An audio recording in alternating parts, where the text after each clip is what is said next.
Pitbull, Rick Ross, Fat Joe. How does that come about? And even more importantly, how'd that go? How's that experience for you, right? It's a strange time in a transitional phase of my life, and pretty much anybody who's followed the same shoes of an artist who turns into a writer. You kind of have to battle with that understanding of, you know, in front of the scenes, behind the scenes. You're not the artist. You're not the artist anymore. You're still putting your heart and soul into these creations, and then, you know, kind of handing them off and hoping that somebody even wants them, right? Which is the more humbling part. So you're like, yo, this is so fire.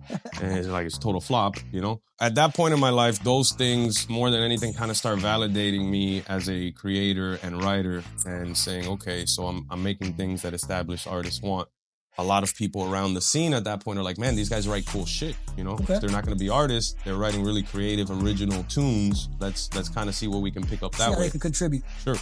So Pitt was the first one that gave us a shot and put us on his Rebelution album, the album that popped him off with, you know, his big hit singles, Hotel and all of that.